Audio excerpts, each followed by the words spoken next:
Good morning, students. Today I am starting sex linked inheritance. आज हम पढ़ेंगे लिंग सहलग्न वंशावली।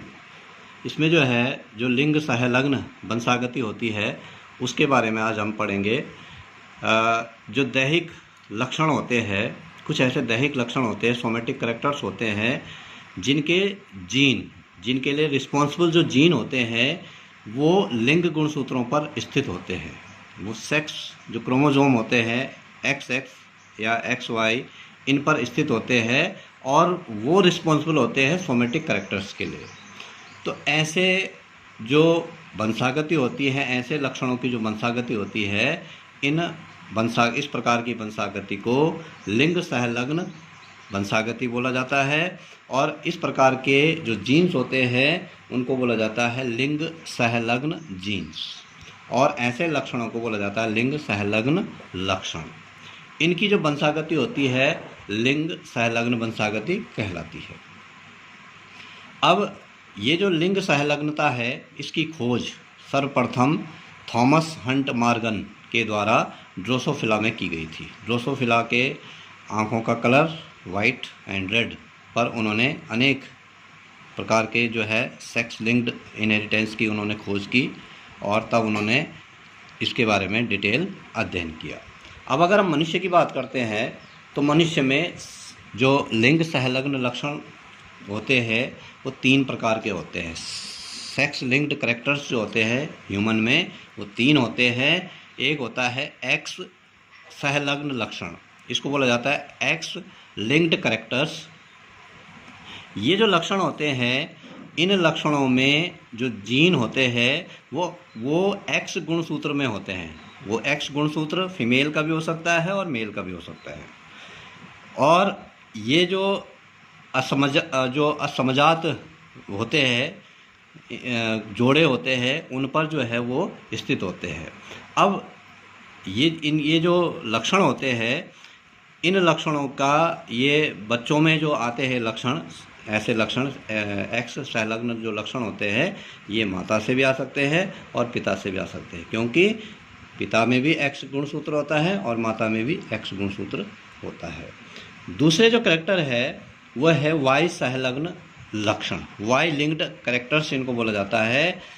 इन लक्षणों में जो जीन्स होते हैं वाई गुणसूत्र के असमजात पर स्थित होते हैं और इस युग्म के जो एक्स गुणसूत्र होते हैं, एक्स गुणसूत्र पर इनके जो एलील होते हैं वो उनका जो है उसमें अभाव होता है। और ऐसे जो लक्षण होते हैं हमेशा पिता से पुत्र को प्राप्त होते हैं। पुत्र को केवल पिता से केवल जो सन होता है उसको प्राप्त होते हैं, पिता से ऐसे लक्षण पुत्री में नहीं जाते हैं, क्योंकि ये वाई जो क्रोमोसोम होता है उससे लिंक्ड होते हैं। तीसरा जो कैरेक्टर है वह है XY सहलग्न लक्षण, XY लिंक्ड कैरेक्टर। ऐसे जो लक्षण होते हैं जिनके जीन्स X गुणसूत्र पे भी हो सकते हैं और Y गुणसूत्र पर भी हो सकते हैं, दोनों के समजात जोड़ों पर होते हैं, उन एलील के रूप में होते हैं और दैहिक लक्षणों के समान वंशागति उनकी होती है। तो इस प्रकार से यहाँ पर X भी हो सकता है और Y भी जो है उसके लिए हो सकता है। यहाँ पर इसके कुछ एग्जांपल्स जो है दे रहे हैं, हम उदाहरण दे रहे हैं। जैसे वर्णांधता है, कलर ब्लाइंडनेस है। कलर ब्लाइंडनेस या वर्णांधता उसको बोला जाता है जब मनुष्य हरे और लाल रंगों की पहचान नहीं कर पाता है, उनमें विभेद नहीं कर पाता है, उनको पहचानने में असमर्थ होता है, उसको कलर ब्लाइंड बोला जाता है। अब इनकी वंशागति कैसे होती है? कोई सामान्य माता है नॉर्मल, जिसको कि न तो वो वाहक है और ना ही उसको इस प्रकार का कोई रोग है, और वर्णांध पिता है। वर्णांध जो कलर ब्लाइंड जो फादर है उनको जो है वर्णांधता का रोग है। तो उन दोनों के बच्चे किस प्रकार से होंगे? ये जो सामान्य माता है इसके गैमेट्स होंगे X और X, जो वर्णांध पिता होंगे उनके गैमेट्स होंगे X और Y। जो क्योंकि ये जो वर्णांधता है ये X लिंक्ड, जो X क्रोमोसोम पर इसके जीन्स होते हैं, इसलिए इसको जो है एक्स लिंक्ड कैरेक्टर भी हम इसको कह सकते हैं। तो इनका जो पिता का जो एक्स गैमेट होगा वो प्रभावित होगा वर्णांधता से और वाई वाला नहीं होगा। हमेशा जो फादर होता है वो हम कभी भी कैरियर नहीं होता है, वो हमेशा अफेक्टेड होता है फुली, वो कभी भी जो है कैरियर नहीं होता है वर्णांधता का। तो इनके किस प्रकार से होंगे देखिए, इनका एक्स फादर के अफेक्टेड एक्स से अगर संलयित होता है तो, और इसी प्रकार से यहाँ पर जो मदर का जो दूसरा एक्स है वो फादर के उस अफेक्टेड एक्स से संलयित होता है, तो जो पुत्री होगी वो पुत्री कैरियर होगी, वाहक होगी, वो वर्णांधता की वाहक होगी। उसमें वर्णांधता का रोग नहीं होगा बल्कि वो वाहक होगी, अगले जनरेशन में वो उसको प्रदर्शित कर सकती है।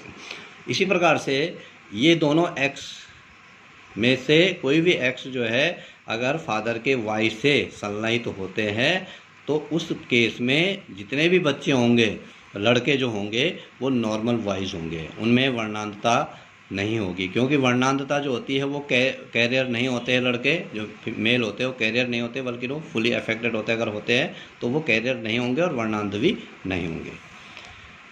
अगला है कि अगर कैरियर मदर है, मदर वाहक है वर्णांधता की और फादर नॉर्मल है, इसमें जो है जो कैरियर के रूप में ये दिखा रखा है कि जो कैरियर है ये अफेक्टेड क्रोमोसोम है और ये नॉन अफेक्टेड है। ये अफेक्टेड है, इसके जो होंगे गैमेट्स होंगे वो एक्स और एक्स होंगे, एक्स करेक्ट जो अफेक्टेड होगा, और यहाँ फादर के जो गैमेट्स होंगे एक्स वाई होंगे, जो दोनों नॉन अफेक्टेड होंगे। यहाँ पर जो है अगर मदर के नॉर्मल एक्स के साथ फादर का एक्स मिलता है तो लड़की नॉर्मल होगी, और मदर के अफेक्टेड एक्स से फादर का नॉर्मल एक्स मिलता है तो लड़की वाहक होगी, कैरियर होगी। इसी प्रकार से मदर के एक्स से नॉर्मल एक्स से फादर का वाई मिलता है तो नॉर्मल बॉय होगा, और अगर मदर के अफेक्टेड एक्स से फादर का वाई अगर जो है संलयित होगा तो जो लड़का होगा वो कलर ब्लाइंड लड़का होगा। अब तीसरी जो कंडीशन है इसमें वो है कैरियर मदर और colour blind father. Carrier mother मतलब एक एक्स जो है अफेक्टेड होगा, फादर ब्लाइंड का मतलब इसका वाई अफेक्टेड ना होके एक्स, क्योंकि ये एक्स लिंक्ड जो कैरेक्टर है तो इनका एक्स जो है वो अफेक्टेड होगा। अब यहाँ पे जो है इसके गैमेट्स होंगे नॉर्मल एक्स और अफेक्टेड एक्स, इसके गैमेट्स होंगे अफेक्टेड एक्स और नॉर्मल वाई। इस नॉर्मल एक्स के साथ अगर फादर का अफेक्टेड एक्स जुड़ता है तो कैरियर गर्ल होगी, वो वाहक होगी वर्णांधता की। मदर के अफेक्टेड एक्स से फादर का अफेक्टेड एक्स अगर होगा तो इस स्थिति में जो लड़की होगी वो कलर ब्लाइंड होगी, क्योंकि उसके दोनों एक्स जो है वो अफेक्टेड हो जाएंगे। मदर के नॉर्मल एक्स से फादर का वाई अगर जुड़ता है तो नॉर्मल बॉय होगा।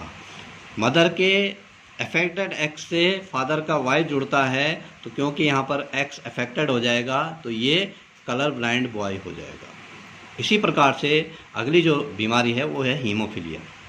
हीमोफीलिया बोला जाता है जब कहीं पर हमारा रक्त जो है शरीर का कोई हिस्सा थोड़ा सा कटता है और थोड़ी देर बाद उसमें थक्का जम जाता है तो सामान्य हुआ। लेकिन कभी कभी क्या होता है किसी में जो है बीमारी होती है कि वो थक्का नहीं जम पाता है और वो जो है वहाँ पर प्लेटलेट्स या प्रोथ्रोम्बिन जो प्रोसेस होती है वो नहीं हो पाती है, जिसकी वजह से रक्त जो है लगातार बहता रहता है। तो इसको जो है हीमोफीलिया बोला जाता है या इसको ब्लीडर्स डिजीज़ भी बोला जाता है। ब्लीडर्स डिजीज़ या ब्लीडर्स रोग इसको बोला जाता है।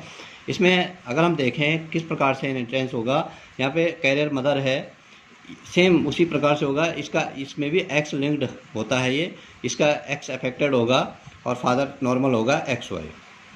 इनकी इनहेरिटेंस इस प्रकार से होगी, एक लड़की होगी तो नॉर्मल होगी अगर इसका एक्स इससे जुड़ता है, इसका अफेक्टेड एक्स अगर फादर के नॉर्मल एक्स से जुड़ता है तो कैरियर लड़की होगी। अगर मदर का अफेक्टेड एक्स फादर के नॉर्मल वाई से जुड़ता है तो हीमोफिलिक बॉय होगा, और अगर फादर का वाई मदर के नॉर्मल एक्स से जुड़ता है तो नॉर्मल बॉय होगा। इसी प्रकार से अगर नॉर्मल मदर है, हीमोफिलिक फादर है, नॉर्मल मदर में दोनों एक्स नॉर्मल होंगे, हीमोफिलिक फादर में एक एक्स अफेक्टेड होगा, वाई नॉर्मल होगा। यहाँ पर जो है मदर के किसी भी एक्स के साथ फादर का अफेक्टेड एक्स अगर जुड़ता है तो कैरियर गर्ल होगी, हीमोफिलिक की कैरियर होगी दोनों गर्ल्स। और अगर मदर के एक एक्स के साथ मदर के दोनों एक्स के साथ जो है अगर वाई जुड़ता है नॉर्मल, तो दोनों लड़के जो होंगे वो नॉर्मल होंगे। तीसरी कंडीशन है कैरियर मदर और हीमोफिलिक फादर। हीमोफिलिक फादर में वही अफेक्टेड एक्स और कैरियर मदर में एक एक्स जो है अफेक्टेड होगा। इसका मदर का एक एक्स जो नॉर्मल एक्स है फादर के अगर अफेक्टेड एक्स से जुड़ता है तो कैरियर गर्ल होगी। मदर का अफेक्टेड एक्स जो है फादर के अफेक्टेड एक्स से जुड़ता है तो हीमोफिलिक गर्ल होगी। और मदर का नॉर्मल एक्स जो है फादर के वाई से जुड़ेगा तो नॉर्मल बॉय होगा।